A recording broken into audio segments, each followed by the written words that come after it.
Well, now it's time for the next installment of the Once Upon a Time stories of the great music masters from 1941. Again, this is something I found in my closet, and as composer birthdays come up this year, I am going to share this. So today is Franz Schubert's birthday, January 31st, so I am reading this today.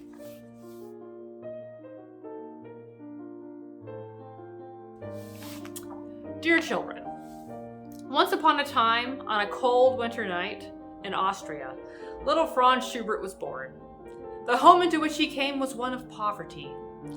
There was a large family of children to be cared for, and but little money with which to clothe and feed them. Having so little to bestow upon his children, Papa Schubert took care to give them a good education. He gave young Franz his first music lessons, but Franz soon knew as much as his father. Papa Schubert was anxious that Franz become a member of the choir in the Emperor's chapel. There, after passing an examination, he would be allowed to enter a school where music and other studies were taught. Franz often saw the choir boys in their uniforms trimmed with bands of gold and studied harder that he might one day enter the choir. When he was 11 years old, he passed the examination and the chapel master said, "You sing well indeed, my boy." How happy this made Franz. Besides being a good singer, young Schubert was an accomplished violinist. He was never a pretty boy like Mozart. Few people would have foretold fame for timid, nearsighted Franz Schubert.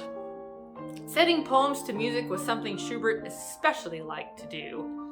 One afternoon, when with some friends in a cafe, Schubert picked up a book of poems which was lying on the table. Opening it, he read some verses about a lark, remarking, "This would make a pretty song." And then and there, on the back of the menu card, he wrote, "Hark, hark a lark." Here is the way it begins.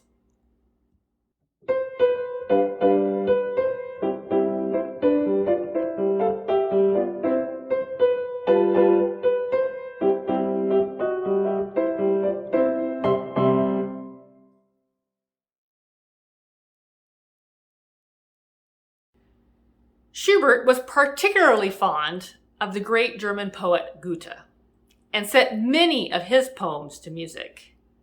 Hedge Roses is one of them.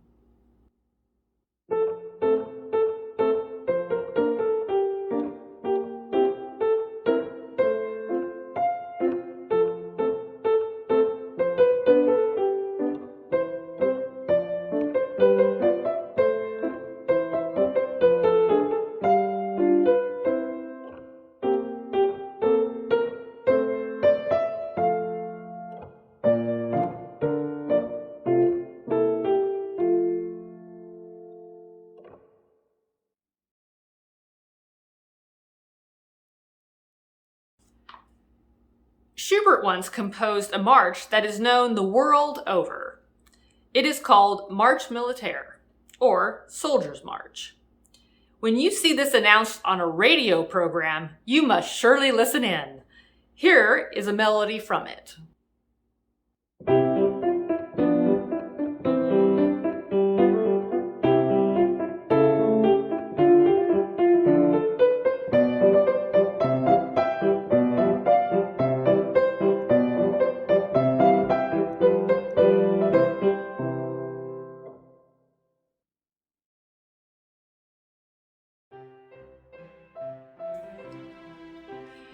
Some of you have no doubt gone from house to house at Christmas time and sung carols.